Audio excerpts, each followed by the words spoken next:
The phenomenon of postprandial angina was described over 200 years ago, chest pain, that occurs after a meal, even if you're just sitting down and resting. The question is why? It could be intuitively attributed to redistribution of blood flow away from the heart to the gut during digestion. However, such a mechanism could not be demonstrated experimentally. We now know the problem appears to be within the coronary arteries themselves. The clue came in 1955 when researchers found that they could induce angina in people with heart disease just by having them drink fat. This is what was happening in their bloodstream in the 6 hours after the meal. This is a graph of so-called lactescence, which means milkiness. Their blood became increasingly milky with fat over the next 5 hours, and each of the 10 attacks of angina was found to occur about 4.5 to 5 hours after the fatty meal, right when blood milkiness was at or near its peak. Here's the curve after a non-fat meal, same bulk and calories, but made out of starch, sugar, and protein.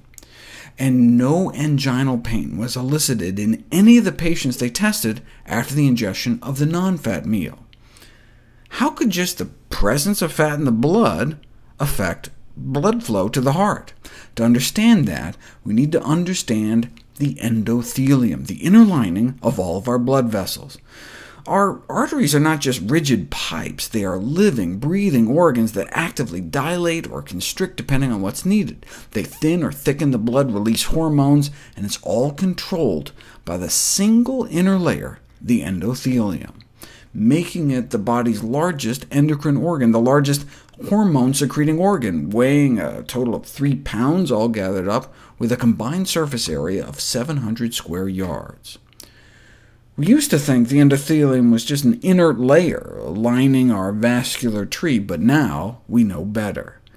The endothelium is directly involved in peripheral vascular disease, stroke, heart disease, diabetes, insulin resistance, chronic kidney failure, tumor growth, metastases, venous thrombosis, blood clots, and severe viral infectious diseases. Dysfunction of the vascular endothelium is thus a hallmark of human diseases. Researchers found that low-fat meals tended to improve endothelial function, and high-fat meals tended to worsen endothelial function. And this goes for animal fat, as well as for isolated plant fats, sunflower oil in this case. But maybe it's just the digestion of fat rather than the fat itself. Our body can detect the presence of fat in the digestive tract and releases a special group of hormones and enzymes to deal with it. So researchers tried feeding people fake fat. The real fat deprived the heart of blood, the fake fat didn't. But maybe our body is smart enough to know the difference? This is the study that really nailed it.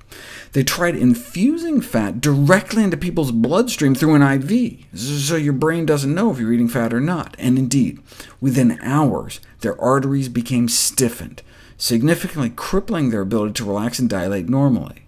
This decrease in the ability to vasodilate coronary arteries after a fatty meal just when you need it could explain the phenomenon of after-meal angina in patients with known coronary artery disease.